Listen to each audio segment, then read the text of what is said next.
എലിപ്പെട്ടി വളരെ ലളിതമായ ഒരു ഉപകരണമാണെന്ന് നമുക്കറിയാം. കുറച്ച് ചെറിയ ലോക കഷ്ണങ്ങളും ഒരു സ്പ്രിങ്ങും ഒരു ചെറിയ തടിയും മതി കെണി തയ്യാറാക്കാൻ. നിങ്ങൾ ആ സ്പ്രിങ് പുറകോട്ട് വലിച്ച് ഇരുമ്പ് കൊളുത്തിൽ ഉടക്കി പൂട്ടുക. ഇത് കാണുന്നത് പോലെ ഉറപ്പുള്ളതല്ല. അതിനാൽ എലി ചുണ്ടയിൽ തൊടുമ്പോൾ കെണി രൂപപ്പെട്ട് എലിയെ പിടിക്കും.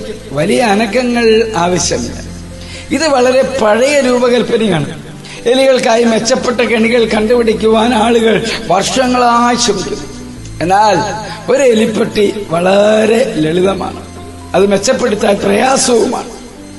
അവൻ ഒരു മികച്ച എലിപ്പെട്ടി നിർമ്മിക്കാൻ ശ്രമിക്കുകയാണോ എന്ന പറച്ചിൽ നിങ്ങൾ എപ്പോഴെങ്കിലും കേട്ടിട്ടുണ്ടോ?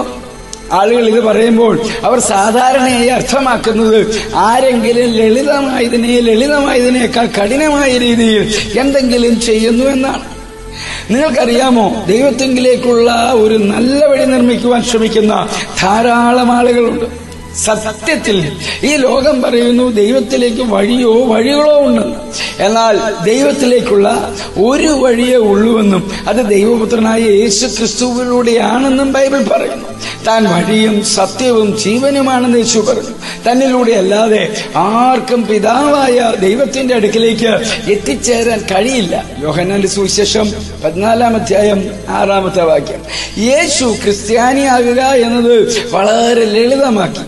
എന്റെ അടുക്കൽ വരൂ എന്ന് യേശു ലളിതമായി പറഞ്ഞു. നമ്മൾ ആളുകൾക്ക് ദൈവത്തിലേക്കുള്ള ശരിയായ വഴി കാണിച്ചു കൊടുക്കുന്നവരാണോ എന്ന് ഉറപ്പുവരുത്താം. കൂടാതെ ഒരു മികച്ച എലിപ്പെട്ടി നിർമ്മിക്കുവാൻ ശ്രമിക്കാതിരിക്കാം. ക്രിസ്തുയേശുവിലൂടെ ഒരു നല്ല ദിവസം ആശംസിക്കുന്നു.